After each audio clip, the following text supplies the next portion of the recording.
پیغام آج کی گفتگو میں یہ ہے، خدا را ابھی بھی وقت ہے، ابھی بھی وقت ہے، جب تک زندگی کی شام نہیں ہوتی وقت موجود ہے، اللہ نے مہلت دی ہوئی ہے، اس وقت کو غنیمت جانو۔ کسی نے کہا تھا غنیمت جان لو مل بیٹھنے کو، غنیمت جان لو مل بیٹھنے کو، جدائی کی گھڑی سر پر کھڑی ہے، جدائی کی گھڑی سر پر کھڑی ہے، کوئی پتہ نہیں کس وقت یہ مسئلہ ختم ہو جائے، یہ سانسوں کی ڈور کٹ جائے، تو اس سے پہلے اور کچھ نہیں، اتنا تو کر لو کہ یا رسول اللہ جب قبر میں سوال ہونا کہ یہ کون ہے، یہ اس ہستی کے بارے میں کیا کہا کرتے تھے، ان کا ذکر کیسے کرتے تھے، تو کم از کم اتنا تو ہو جائے کہ فرشتوں سے اتنا کہہ سکیں کہ میں گھر میں بیٹھ کے ان کی سیرت پڑھا کرتا تھا، اپنے آقا کا ذکر کیا کرتا تھا، ان پہ درود و سلام پڑھا کرتا تھا، تو پھر بچت ہو جائے گی۔ وہ خادم رضوی صاحب تو ہمیں یہی بات سمجھانے میں زندگی گزار گئے، ہر تقریر میں انہوں نے یہ کہا کہ دوستو کوشش کرو کہ جب آنکھیں بند ہوں قبر میں جائیں تو سرکار ہمیں دیکھیں تو اتنا فرما دیں کہ اسے کچھ نہ کہو یہ میرا اپنا ہے، اسے کچھ نہ کہو یہ میرا اپنا ہے، تو یہ اسی کو کہیں گے جس نے سرکار کے لیے کچھ کیا ہوگا، جس نے سرکار کی محبت میں وقت گزارا ہوگا۔ سرکار کی سیرت کا مطالعہ کرو، بس یہ عہد آج کر لو، اور یہ کوئی مشکل نہیں ہے۔ اب تو اینڈرائیڈ فون ہے، ایپ سٹور ہے، اور اس کے اندر جو آپ اپنے بچوں کو مہنگے مہنگے موبائل لے کے دیتے ہو، انہیں کہو اس میں سرکار کی سیرت کی پوری کتابیں ڈاؤن لوڈ ہوتی ہیں، کتابوں بازار سے ملتی ہیں، ہر شے دستیاب ہے۔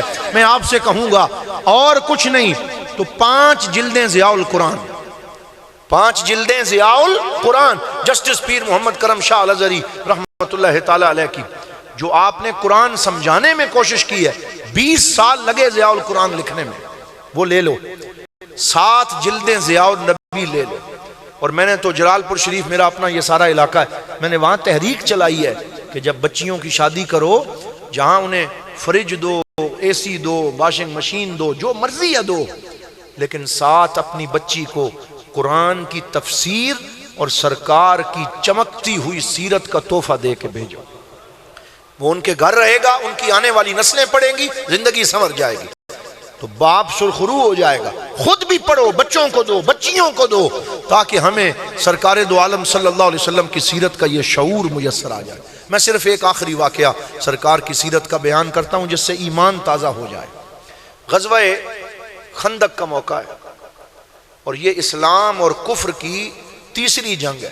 جو ابھی غزوہ تبوک کی بات ہوئی وہ تو آخری جنگ ہے، اور یہ جو کون سی ہے یہ تیسری جنگ ہے۔ یہ سیرت پڑھیں تو سارا پتہ چل جاتا ہے۔ پہلے غزوہ بدر ہوا، پھر احد ہوا، پھر خندق کا موقع آیا، اور بدر بھی مسلمانوں نے باہر نکل کے لڑا تھا، احد بھی مسلمانوں نے مدینے سے باہر نکل کے مقابلہ کیا تھا، لیکن جب خندق کا موقع آیا کافروں نے اس کو احزاب کہا۔ اسے قرآن نے بھی سورۃ الاحزاب میں بیان کیا۔ احزاب حزب کی جمع ہے، اور حزب کہتے ہیں ایک گروہ کو، اور احزاب کہتے ہیں بہت سے ٹولے، بہت سے گروہ۔ اس غزوہ خندق اور احزاب میں یہ ہوا کہ ابو سفیان اور دیگر کفار نے ساری طاقت جمع کر لی، مختلف ٹولوں سے مدد لی، سارے گروپ جمع کر لیے، کئی قبیلے جمع کر لیے، اور جتھوں کے جتھے بنا کے آ گئے، اور کہا اب ہم مسلمانوں کو مدینے کے اندر ہی ختم کریں گے، انہیں باہر نہیں نکلنے دیں گے، ان کی اینٹ سے اینٹ بجا دیں گے، اور ان کے پورے شہر مدینہ کو ختم کر دیں گے، ریاست مدینہ ختم ہو جائے گی۔ پوری تیاری کے ساتھ وہ آئے، سرکار کو پتہ چلا، حضور نے صحابہ سے مشورہ کیا، اور حضور مشاورت کرتے تھے، کہہ دو صلی اللہ علیہ وسلم۔ یہ مشاورت بھی حضور کی سنت ہے۔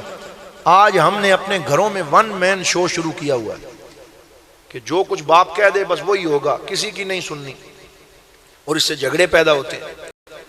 ڈکٹیٹرشپ یہی تو ہے، ایک بڑی ڈکٹیٹرشپ ہے اور ایک گھروں میں ڈکٹیٹرشپ ہے۔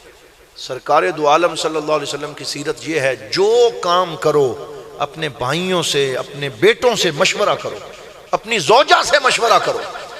حتیٰ کہ سرکار دو عالم نے صلح حدیبیہ کے موقع پہ حضرت سیدہ ام سلمہ ام المومنین رضی اللہ تعالی عنہا سے بھی مشورہ کیا، اور یہ آپ کو پتہ ہونا چاہیے کہ اگر اس وقت سیدہ ام سلمہ کا مشورہ نہ ہوتا تو پتہ نہیں کیا ہو جاتا۔ کیونکہ صحابہ اکرام احرام کھولنے کے لیے تیار نہیں تھے. وہ کہتے تھے ہم نے عمرہ کرنا ہے. یا رسول اللہ آپ ہمیں عمرے کے لیے لے کے آئے ہیں, ہم آپ کے ساتھ جائیں گے, عمرہ کریں گے, زمزم پیئیں گے, ہم ان کافروں کے نیچے نہیں لگیں گے, ہم کوئی صلح نہیں کریں گے. حضور فرماتے احرام کھول دو. حضور فرماتے مہربانی کرو میری بات مانو, احرام کھول دو. لیکن وہ جذبات میں آئے ہوئے تھے, اور اس میں یہ نہیں تھا کہ وہ سرکار کی بات نہیں مان رہے تھے, یہ حضور کی محبت میں شدت اور وارفتگی تھی. وہ کہتے یا رسول اللہ غلام آپ کے ہوں اور ان کافروں سے ڈر جائیں, ہم احرام نہیں کھولیں گے, ہم ضرور عمرہ کریں گے. نعرے لگ رہے تھے اور جذبات کا عالم تھا. میرے آقا صلی اللہ علیہ وسلم پریشانی کے عالم میں اپنے خیمے میں داخل ہوئے, اور حضور ہر سفر میں اپنی بیویوں میں سے کچھ ازواج کو اپنے ساتھ رکھتے تھے. اس میں قرآن اندازی بھی کر لیتے تھے تاکہ کسی زوجہ کا دل نہ دکھے. اس سفر میں سیدہ ام سلمہ ساتھ تھی, حجرے میں بیٹھی ہوئی تھی. جب سرکار کی یہ کیفیت دیکھی, یہ پریشانی دیکھی کہ صحابہ کرام میں جذبات کا عالم ہے اور وہ بات نہیں سن رہے, تو سیدہ ام سلمہ نے مشورہ دیا اور عرض کیا یا رسول اللہ اے میرے سرتاج, اگر میری بات مانیں تو ایسا کریں کہ آپ اپنے خیمے کے باہر کرسی لگائیں, اس پہ تشریف فرما ہوں, پہلے خود جو حجام ہے اسے بلا کے اپنا حلق کروائیں, جو عمرے کے بعد کروایا جاتا ہے, حلق کروائیں, اپنی زلفیں مبارک کٹوا دیں, پھر اندر جا کے لباس اتار کے نیا پہن لیں, غسل کر لیں. جب آپ کے غلام آپ کو ایسا کرتے ہوئے دیکھیں گے, ان کی تو عادت یہی ہے کہ جس طرف آپ قدم اٹھاتے ہیں وہ آنکھیں بند کر کے پیچھے قدم اٹھا دیتے ہیں. وہ آپ کی بات ٹال نہیں سکتے, وہ آپ کے سچے غلام ہیں, وہ آپ کی بات مان لیں گے. سرکار کو مشورہ پسند آیا, حضور نے ایسے ہی کیا, اپنے بال منڈوائے, اپنا احرام کھولا, بدلا. جیسے ہی سرکار نے یہ کام کیا, سارے صحابہ نے بغیر سوچے سمجھے اپنے پاک نبی کی سنت کو پورا کر لیا. تو یہ مشورے کی اہمیت ہے, اور سرکار مشورہ لیتے تھے. غزوہ خندق کے موقع پہ حضور نے مشورہ لیا, اب سارے کافر آ گئے, یہ مدینے کو تباہ و برباد کرنا چاہتے ہیں, بتاؤ ان کا مقابلہ کیسے کریں, باہر نکلیں, ان سے کیا کریں. تو حضرت سلمان فارسی اٹھ کے کھڑے ہو گئے, جو حضور کے پیارے غلام تھے, اور انہیں حضور نے فرمایا سلمان و منا اہل البیت, یہ میری اہل بیت میں سے ہے, یہ میرا ہے. تو حضرت سلمان فارسی اٹھ کے کھڑے ہوئے اور عرض کرنے لگے یا رسول اللہ, ہم ایران میں جب تھے, جب میں مجوسی تھا, جب مجھے اسلام کی دولت نہیں ملی تھی, تو جب کوئی کافر یا اس وقت دشمن ہم پہ حملہ کرتا تھا تو ہم اپنے شہر کے ارد گرد خندق کھودتے تھے, بہت بڑا گڑھا کھودتے تھے تاکہ کوئی اندر نہ آ سکے. سرکار کو یہ مشورہ پسند آیا, حضور نے اس پہ عمل کروایا. 17 دن لگے اور کدالیں لی اور کھودنا شروع کر دیا. اور مدینہ پاک کی پتھریلی زمین, سخت زمین, اسے کھودنا کوئی آسان کام نہیں تھا. سارے صحابہ لگ گئے. جب صحابہ کھود رہے تھے تو انہوں نے نظریں اٹھا کے دیکھا تو ان کے لجپال آقا, پیارے آقا, کہو صلی اللہ علیہ وآلہ وسلم, حضور خود بھی کدال لے کے ان کے ساتھ زمین کھودنے میں مشغول تھے. وہ کیسے پیارے آقا تھے جو ہر کام میں صحابہ کے ساتھ ہوتے اور ہر کام میں آگے آگے ہوتے, خود خندق کھودنے میں ساتھ رہے. خندق 40 گز لمبی اور کئی گز چوڑی وہ خندق تھی جس کو وہ کھودا جاتا, اور تاکہ کوئی گھوڑا بھی چھلانگ لگا کے اسے کراس نہ کر سکے. ساری خندق مکمل ہو گئی. ایک جگہ درمیان میں ایسی آ گئی جو ٹوٹ نہیں رہی تھی, چٹان تھی اور وہ کسی سے ٹوٹ نہیں رہی تھی. کئی کدالیں ختم ہو گئیں, کئی ہتھوڑے جواب دے گئے. صحابہ کرام نے ہینڈز اپ کر لیا, حضور کی بارگاہ میں حاضر ہوئے. یا رسول اللہ بڑی مشکل ہے, ساری خندق تیار ہو گئی, ایک جگہ ہم سے تیار نہیں ہو رہی, اس کو کھودا نہیں جا رہا, بڑی سخت چٹان ہے. سرکار نے فرمایا انا لہا انا لہا, پیچھے ہٹ جاؤ, جو کام 100 صحابی مل کے نہ کر سکے اس کے لیے اکیلا محمد عربی کافی ہے. یہ حضور کی قوت جسمانی اور روحانی کا عالم ہے. سرکار تشریف لائے, کدال پکڑی اور بسم اللہ اللہ اکبر کہہ کے پہلی ضرب لگائی. یہ پورا واقعہ ضیاء النبی کی 5ویں جلد میں بھی ہے اور 3ری جلد میں بھی غزوہ خندق کے واقعات میں موجود ہے, اور بڑے اس میں اسباق ہیں. حضور ضیاء الامت نے اسے تشریح کے ساتھ لکھا کہ جب آپ نے پہلی ضرب لگائی تو ایسے لائٹ نکلی جیسے اچانک کئی چراغ روشن ہوتے ہیں, پتھر میں سے لائٹ نکلی اور ایک چٹان کا حصہ ٹوٹ کے گر گیا. اور سرکار دو عالم صلی اللہ علیہ وسلم مسکرائے اور آپ کے دندان مبارک سے بھی روشنی نکلی اور صحابہ کرام کی آنکھیں چدیا گئیں۔ صحابہ نے پوچھا یا رسول اللہ آپ کیوں مسکرائے ہیں؟ فرمایا ضرب تو میں نے چٹان پہ لگائی ہے لیکن اللہ تعالیٰ نے مجھے شام کی چابیاں عطا فرما دی، ملک شام فتح ہو گیا۔ یعنی اب حالت یہ ہے کہ خود مدینے میں تھریٹ ہے، خطرہ ہے، لوگ مدینے کو فتح کرنے آ رہے ہیں اور مدینے پہ حملہ کرنے آ رہے ہیں۔ وہ غیب دان نبی، وہ شانوں والے نبی سرکار فرما رہے ہیں مدینے کی فکر چھوڑو، میں تجھے شام فتح ہونے کی خوشخبری دیتا ہوں۔ شام فتح ہو گیا، اللہ نے مجھے شام کی کنیاں عطا فرمائی، دوسری ضرب لگائی، پھر روشنی نکلی، پھر مسکرائے، فرمایا اب اللہ تعالیٰ نے مجھے مصر کی چابیاں عطا فرما دی، اور تیسری ضرب لگائی، پوری چٹان پاش پاش ہو گئی۔ سرکار نے فرمایا میں صنعاء کے محلات دیکھ رہا ہوں، یمن بھی اللہ نے مجھے عطا فرما دی۔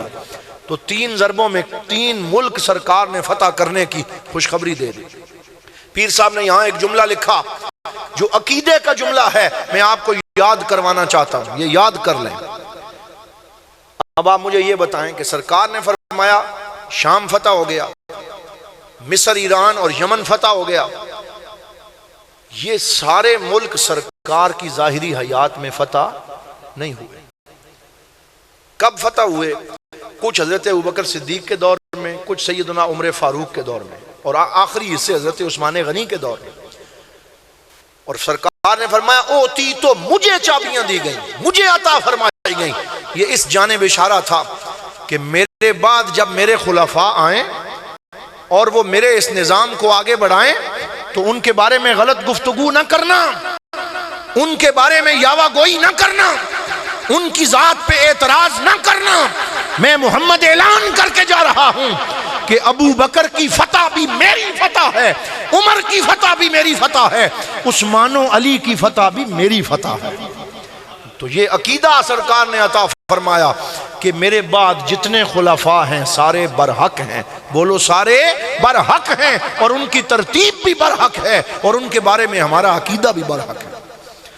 پھر وہ چٹان جب تیار ہو گئی تو حضرت جابر رضی اللہ تعالیٰ عنہ، یہ مشہور واقعہ ہے، وہ آئے اور جا کے اپنی بیوی سے کہا سرکار نے کئی دن سے کھانا نہیں کھایا، تو بتاؤ کوئی گھر میں چیز ہے تو پکا لیں۔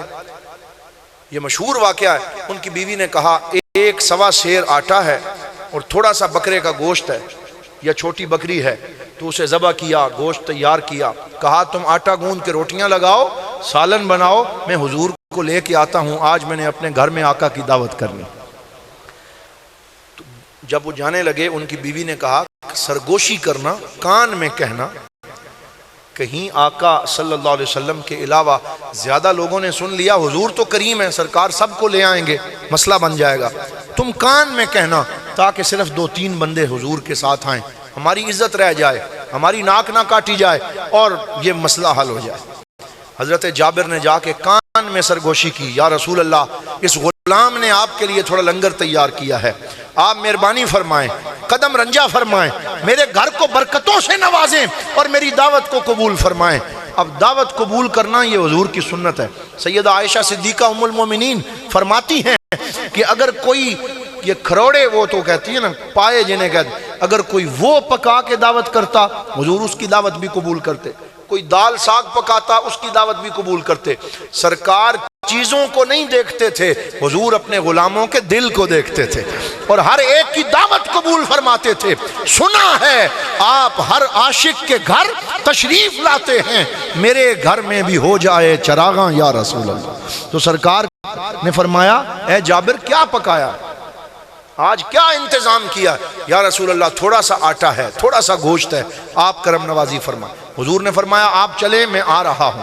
ابھی وہ گھر نہیں پہنچے تھے کہ لشکر میں اعلان ہوتا ہوا سنائی دیا، کوئی اعلان کر رہا تھا اے صحابہ کئی دنوں سے تم بھوکے ہو، تمہیں مبارک ہو، آج ہمارے بھائی جابر نے تمہاری عظیم الشان دعوت کا اہتمام کیا ہے، تمہارے لیے کھانا پکایا ہے، سارے آ جاؤ۔ سرکار فرما رہے ہیں آج کا کھانا ان کے گھر ہوگا۔ ان کی ہوائیاں اڑنے لگیں، اوسان خطا ہو گئے، جا کے اپنی بیوی سے کہا میں نے بڑی رازداری کا اہتمام کیا لیکن سرکار پورے لشکر کو لے کے آ رہے ہیں، وہ لشکر جو بھوکا بھی ہے، جو پیاسا بھی ہے، جو تھکا ہوا ہے، اب کیا ہوگا؟ تو ان کی بیوی نے جو جواب دیا، پیر صاحب نے اس پہ فوکس کیا، فرمایا ان کی بیوی نے پوچھا میرے سرتاج، اے میرے شوہر نامدار، کیا سرکار نے پوچھا تھا کہ ہمارے گھر میں کیا انتظام ہے، کتنا راشن ہے؟ تو ہاں حضور نے پوچھا تھا۔ اس غلام نے عرض کر دیا تھا کہ تھوڑا راشن ہے، تو ان کی بیوی نے کہا اب آپ کو فکر مند ہونے کی ضرورت نہیں ہے، وہ جو سب کو لا رہے ہیں انہیں تھوڑے کو زیادہ بنانا آتا ہے، انہیں برکت ڈالنا آتا ہے، وہ لجپال بھی ہیں، وہ سخی بھی ہیں، وہ داتا بھی ہیں، وہ عطا کرنے والے بھی ہیں، اس لیے آپ کو پریشان ہونے کی ضرورت نہیں۔ سرکار تشریف لائے، سارے لشکر کو باہر کھڑا ہونے کا حکم دیا، خود اندر گئے، دونوں میاں بیوی کو بلایا۔ اب یہاں قابل غور نکتہ ہے، بڑا قابل غور نکتہ ہے۔ دونوں میاں بیوی کو بلایا، کہا آٹا بھی لے آؤ اور سالن بھی لے آؤ۔ دونوں چیزوں کو منگا کے سامنے رکھا۔ اب یہ کسی دیوانے کی بڑھ نہیں ہے، کسی ناول کا قصہ نہیں ہے، یہ اخبار جہاں کی سرخی نہیں ہے، یہ مصطفیٰ کی حدیث ہے، یہ صحیح بخاری پڑھ رہا ہوں اور اس کو کوئی مسترد نہیں کر سکتا۔ کوئی عقل کا اندھا اگر شان مصطفیٰ کو سمجھنا چاہتا ہے تو آؤ دیکھو تو صحیح اللہ نے ہمارے آقا کو کیا شان عطا فرمائی۔ دونوں چیزیں منگوائیں، فَبَصَقَ فِيهِمَا، یہ حدیث کے لفظ ہیں، دونوں چیزوں میں اپنا لعاب دہن ڈالا۔ اللہ، کس میں ڈالا؟ آٹے میں ڈالا۔ کس میں ڈالا؟ سالن میں ڈالا، لعاب دہن ڈالا، اور فرمایا اب اس سالن کو اوپر سے ڈھانپ دو، اور فرمایا اب تم اکیلی یہ روٹیاں نہیں پکا سکتی، اپنے ساتھ اور بیویاں بھی بلا لو، اب سب مل کے پکاتی جاؤ، اور سالن سے پردہ نہ ہٹانا۔ میں اکثر کہا کرتا ہوں جو نبی کو اپنے جیسا کہتے ہیں، جو کہتے ہیں نہیں جی ہم ان کی طرح وہ ہماری طرح، وہ بھی بشر ہم بھی بشر، میں نے کہا سرکار نے تو برکت ڈالی، حضور نے لعاب ڈالا، برکت ہو گئی۔ تم بھی اگر اپنے آپ کو بشر اور حضور جیسا سمجھتے ہو تو کبھی گھر میں تم بھی ایسی برکت ڈالنے کی کوشش کرو، ذرا کر کے دکھاؤ، تمہارے 14 طبق روشن ہو جائیں گے۔ لوگ کہیں گے پاگل ہو گئے، یہ تھوک کس سے جراثیم آتے ہیں، اور اس کو کسی کھانے والی چیز میں ڈالنے کی اجازت نہیں ہے، اس لیے کہ تیرا اور میرا لعاب اور ہے، لعاب مصطفیٰ کی شان اور ہے، سرکار کا نور اور ہے، ہماری بشریت اور ہے۔ اگر ہم تھوکیں جراثیم پیدا ہوتے ہیں، ہم تھوکیں بیماریاں جنم لیتی ہیں، ہمارے کریم آقا کا لعاب آ جائے تو بیماروں کو شفا مل جاتی ہے، برکتیں آ جاتی ہیں۔ اس دن پھر 10 کی ٹولیاں آتی تھیں، کھانا کھا کے چلی جاتی تھیں۔ حضرت انس ابن مالک سے کسی نے پوچھا آپ یہ بتائیں کتنے غلاموں نے کھانا کھایا، کتنے لوگوں نے کھایا؟ تو آپ نے فرمایا کہ ان کی تعداد اللہ کی عزت کی قسم 1500 صحابہ نے دسترخوان مصطفیٰ سے کھانا کھایا۔ بولو کتنے؟ 1500 صحابہ آئے، اور اس 1 کلو جو گوشت ہے اور تھوڑا سا آٹا ہے اس سے سارے کھانا کھا گئے۔ کبھی تم بھی 6 مہمانوں کو اتنا کھانا پورا کر کے دکھاؤ، یہ شان حضور کی شان ہے، یہ سرکار کی کرم نوازی ہے۔ تو وہ لوگ جو یہ کہتے ہیں گھر میں چولہا نہیں جلتا، برکت نہیں ہوتی، ہماری روزی تنگ ہے، ہمارا روزگار اچھا نہیں ہے، تو گھر میں میلاد مناؤ، حضور پہ درود پڑھو، سرکار کو پکارا کرو، تمہارے گھر میں بھی بہاریں لگ جائیں گی، رزق کی تنگی ختم ہو جائے گی، اور اللہ تعالیٰ تمہیں خاص فراوانی رزق سرکار کے ذکر کا صدقہ عطا فرمائے گا۔ میں دعا کرتا ہوں اللہ رب العزت ہماری یہ حاضری قبول فرمائے اور ہمیں سرکار کی سچی غلامی عطا فرمائے، اور کثرت سے اپنے آقا و مولا صلی اللہ علیہ وسلم پہ درود و سلام پڑھنے کی اللہ تعالیٰ ہمیں توفیق عطا فرمائے۔ وآخر دعوانا ان الحمد للہ رب العالمین۔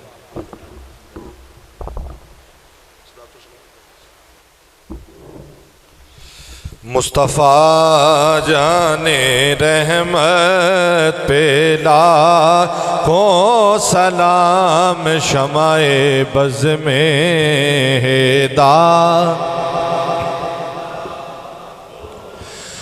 آسیو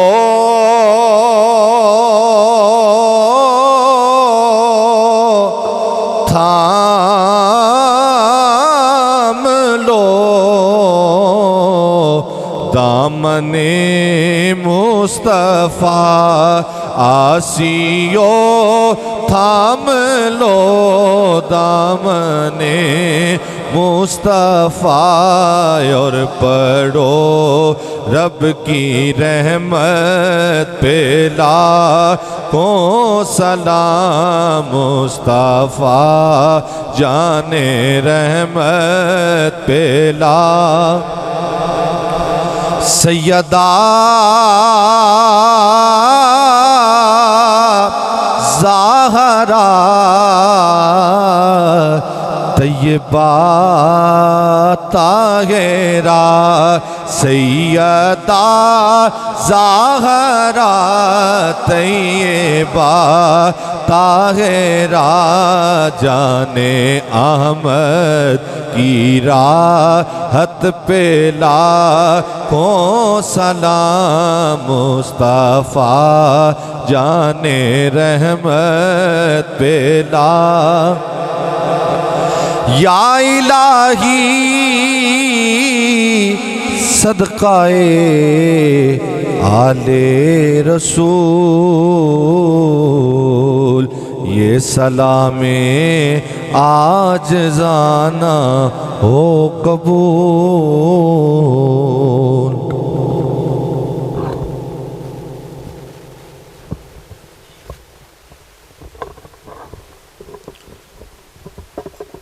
آپ سب سے التماس یہ ہے کہ میری گفتگو کے بعد 1 منٹ کی بات کرنی. دعا جو ہے وہ کیونکہ یہاں پہ صاحبزادہ پیر سید محبوب حسین شاہ صاحب موجود ہیں اور میں نہیں سمجھتا کہ ان کے ہوتے ہوئے موجود ہوتے ہوئے میں دعا کروں. آپ بڑے ہیں مہربانی. اچھا تو دوسری بات یہ کرنا چاہ رہا ہوں. سب سے پہلے تو میں اس پورے خاندان سے اپنی بامر مجبوری غیر حاضری جو تھی میری کل شریف کے موقع پہ اس پہ میں ان سے معذرت چاہتا ہوں. یہ فراخ دلی سے میری معذرت کو قبول فرمائیں گے اور میرا خدا جانتا ہے کہ میں کتنا اس وقت مجبور تھا یا کہاں الجھا ہوا تھا. اور اس کے ساتھ ساتھ میں ان کو جو بڑی امی اس دنیا سے گئیں اور جس انداز میں آج انہوں نے میلاد پاک کروا کے اور ان کی قبر کو ایک ذریعہ دیا روشنی کا اللہ کے نور کا بے مثال ہے. اللہ تعالی میں اس پہ ان کو خراج عقیدت پیش کرتا ہوں اور بڑا لطف آیا اسپیشلی طور پہ خاص طور پہ اور بڑا محظوظ ہوا میں حضرت قبلہ صاحبزادہ پروفیسر ڈاکٹر معین الدین صاحب کی گفتگو سن کے اور جو ذکر خیر الورا کیا آپ نے جس انداز میں سرکار دو عالم صلی اللہ علیہ وسلم کی سیرت کو جس طرح اجاگر کیا ہم لوگوں میں اور ہمارے کانوں اور سینوں تک وہ آواز پہنچائی بڑا لطف آیا. اللہ تبارک و تعالیٰ آپ کو ہمیشہ ایسی ہی محافل سجانے کی توفیق رفیق عطا فرمائے. ایسی نہیں کہ جس کی وجہ سے پچھلی ساری رات میں نہیں سو سکا. وہ بھی آپ کے محلے کو ہی وہ جاتا ہے سہرا. کوئی تھی ادھر ہی آپ کے قریب کوئی رات کو محفل آج ساری رات میں نہیں سو سکا بلکہ ہمارے ہمسائے تھے 1:30-2 بجے کے قریب تو وہ کوئی ایسی بے تحاشا فائرنگ کی آواز تھی ان کے بچے رونے شروع ہو گئے ڈر کے. اور میری والدہ کی عادت ہے وہ ہمیشہ شروع سے بچپن سے میں ان کو دیکھتا آ رہا ہوں وہ کیا کرتی ہیں کہ جو نماز ہے عشاء کی وہ مؤخر پڑھتی ہیں تہجد کے ساتھ ملا کے تو وہ بیچاری بڑی اضطراب میں رہی ہیں رات. تو اللہ تبارک و تعالی ہمیں ان خوفناک باتوں سے بھی بچائے. تو ابھی درخواست صرف یہ ہے کہ آپ لوگ اول و آخر درود شریف پڑھ کے 1 دفعہ سورہ فاتحہ 3 دفعہ سورہ اخلاص شریف پڑھیں. الحمدللہ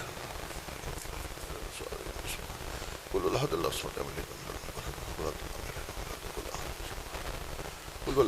الصمد لم یلد ولم یولد ولم یکن له کفوا احد. اللهم صل على سيدنا وسيدنا ومولانا وماونا وملجنا وآقنا محمد معدن الجود والكرم وعلى آله وصحبه وبارك وسلم رب اشرح لي صدري ويسر لي امري واحلل عقدة من لساني يفقهوا قولي. سلام قول من رب رحیم سلام قول من رب فسیکفیکہم اللہ السمیع العلیم۔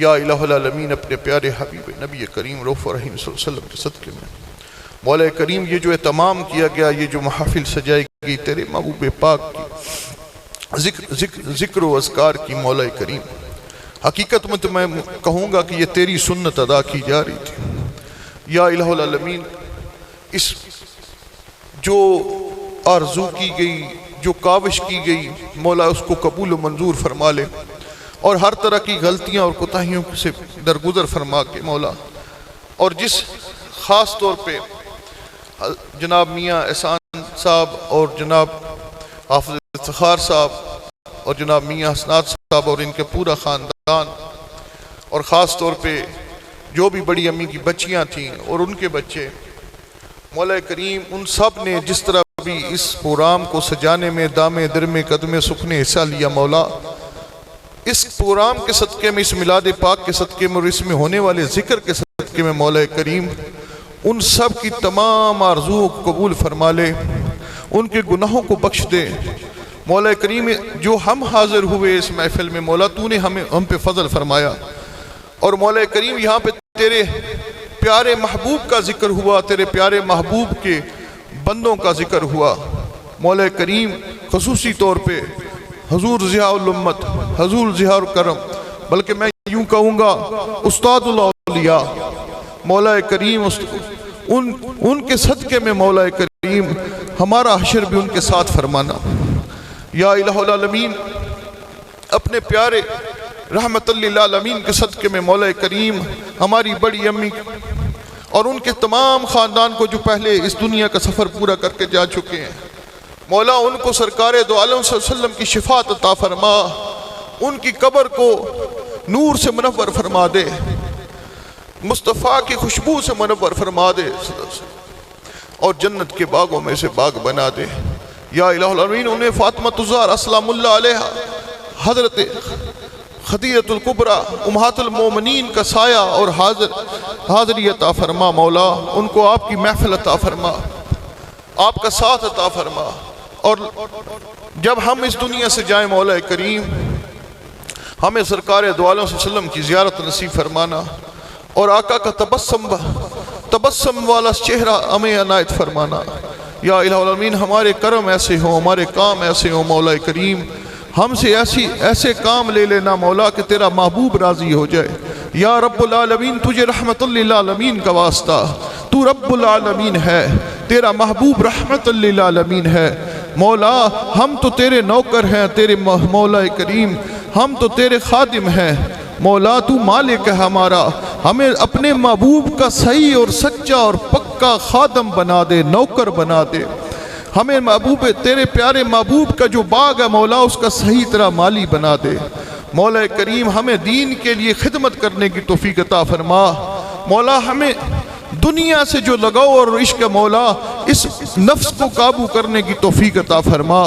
مولا کریم ہماری اگر حسرت ہو آرزو ہو تو قرآن پڑھنا ہو، ہماری حسرت و آرزو ہو تو یا الہ العالمین وہ تیرے حضور جھکنا ہو، یا الہ العالمین ہماری اگر کوئی جستجو ہو تو ناموس رسالت پہ اپنی جان کو قربان کرنا ایک حقیر نذرانہ سمجھنا ہو۔